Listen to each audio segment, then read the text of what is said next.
Hi dears, welcome back to I channel. ഞാൻ ഒരു 2 വർഷമൊക്കെ മുന്നേ ഞാനൊരു ക്യാനുലയുടെ വീഡിയോ ചെയ്തിട്ടുണ്ടായിരുന്നു. കുറച്ച് പേരൊക്കെ കണ്ടിട്ടുണ്ട്. ഞാനത് ഹൈലൈറ്റ് ആയിട്ടുള്ള അവിടെ തന്നെ കൊടുത്തിട്ടുണ്ടായിരുന്നു യൂട്യൂബിൽ. അപ്പം അതിൽ ഞാൻ എന്താ പറയുക, പേടിച്ചുകൊണ്ടാണ് ഞാൻ പിന്നെ ഫസ്റ്റ് എടുക്കുന്ന വീഡിയോ ചെയ്യണതിന് ഭയങ്കര പേടിച്ചാണ് ഞാൻ പറയുന്നത്. എനിക്കത് കാണുമ്പോൾ ഞാൻ തന്നെ ചിരിച്ചു പോവും. അതുപോലത്തെ ഒരു വീഡിയോ ആണ്.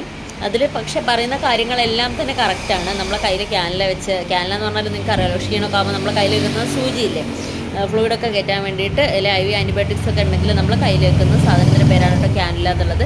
അത് നമുക്ക് ചിലപ്പം ചിലർ പറയാറുണ്ടല്ലോ, പ്ലാസ്റ്റിക്കിൻ്റെ ക്യാനിലാണ് അതിൻ്റെ ഇന്നർ ഉള്ളിലുള്ളത്, പക്ഷേ വെയിലുള്ളത്. എന്നാലും നമ്മൾ പറയാറുണ്ട് സൂചി വളഞ്ഞു പോകും, തിരിഞ്ഞു പോകും എന്നൊക്കെ. നമ്മളിങ്ങനെ മിഥ്യാധാരണകളാണ് അതൊക്കെ. അപ്പം അതിനെക്കുറിച്ചിട്ട് ഞാൻ കുറച്ച് ഡീറ്റെയിൽ ആയിട്ട് തന്നെ അതിൽ പറഞ്ഞിട്ടുണ്ട്. കുറച്ച് പേടിച്ചുകൊണ്ടാണ് പറഞ്ഞതേ ഉള്ളൂ. അപ്പം ഒന്ന് ചെക്കൗട്ട് ചെയ്ത് നോക്കണം.